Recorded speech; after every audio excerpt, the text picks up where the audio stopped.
Hey people, it's Larry again. Just posting this here because I think well, I shouldn't say I think, it's pretty obvious that I created kind of an uproar in the comment section of another video of mine, and I really don't know which one it was, wasn't paying attention. But what it boils down to is that I've pointed out some pitfalls to using any kind of a grow tower in an aquaponics system.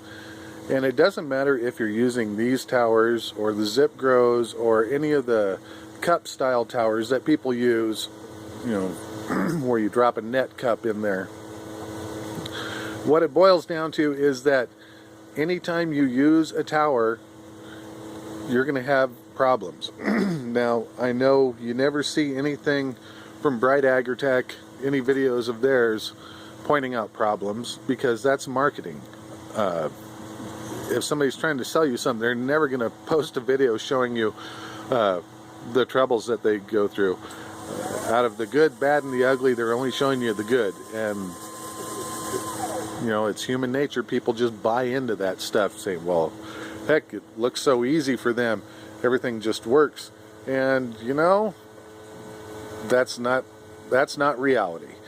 With these towers, what I've noticed, and friend of mine that has the ZipGrow towers, he has the same problem. On all of these, you're going to have, well, you have to have fresh air going through there. Your plants require oxygen to their roots, and just the dissolved oxygen in your water isn't always going to be enough.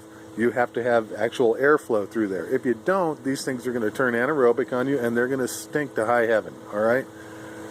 When you have that airflow going through there, you're also going to have heat exchange, and that could be heat exchange in the wintertime where heat is actually coming out of this tower into the room, or in the summertime where heat in your room is actually going into the tower and it's warming your water. Now in the wintertime, you have hot water in here or warm water, because you know the plants are going to require that somewhere in that 70-degree mark at the very least. And if your room out here isn't 70 degrees, if it's less than 70 degrees, your heat is going to transfer out of here into the cold air. That's just thermodynamics. You cannot get around that. In the summertime, it's going to be the other way around. You're going to have heat in your room going into your towers, being absorbed by the water, which is actually cooler than the ambient air in the room, and there's heat exchange again. That heat exchange is not going to work for some plants. You look at things like lettuce or spinach or things like that that prefer cooler temperatures. In the summertime, they're not going to grow well. But I guarantee you, you're not going to see that in any kind of a ZipGrow marketing video, because, you know, who's going to buy a product when someone is, you know, instantly comes out and tells you, hey, you know what, these may not work great all times of the year.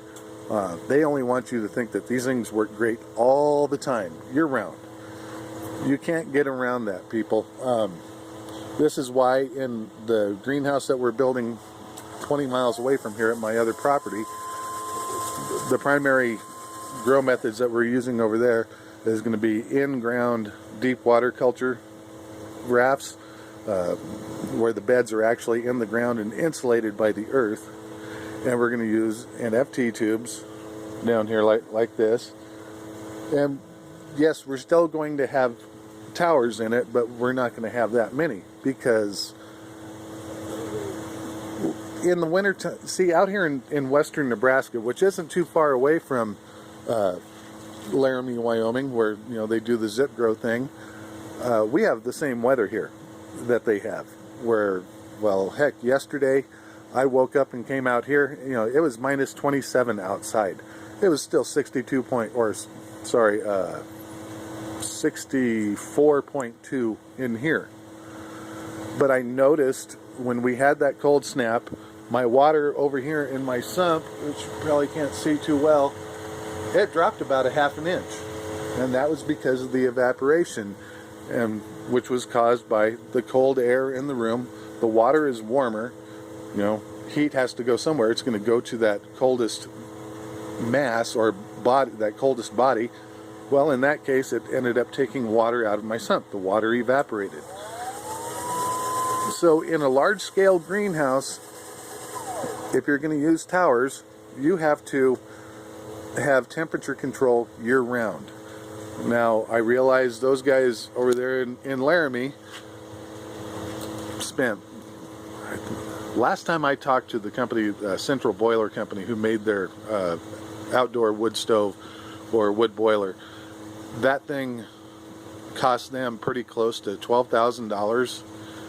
Okay, so there's $12,000 you have to spend on top of the price of your towers, and you're not going to get wood for free, you know, unless you're real lucky. So you have this perpetual cost. You know, you have upfront cost and perpetual cost. In the summertime, it's going to be the other way around. You're going to have to figure out a way to cool your water. Best way to do that is with low-grade geothermal, where you're pumping your water through the ground where it's 56 degrees constant year-round, and that'll take the heat off. But this is why we're not going to be using exclusively towers in the other greenhouse. It's not the best way to grow. Yes, you do utilize your full volume of your greenhouse rather than just your square foot area across the floor, but it's not the most efficient as far as money goes. So that's what my point was in the comments on that other video. You know, I'm doing this stuff out here as an experiment to see if all the hype really adds up. Unfortunately, no, it does not add up. That's, like I said, that's marketing. You're not going to hear them tell you any downside to that. You know, if they're trying to sell you a product for the price that they're selling it for, they are not going to tell you the first bit of negative information on it. So that's about all I have right now. Oh yeah, Happy New Year, it's 2015. When we get more things in place on the other greenhouse, I'll post videos from there.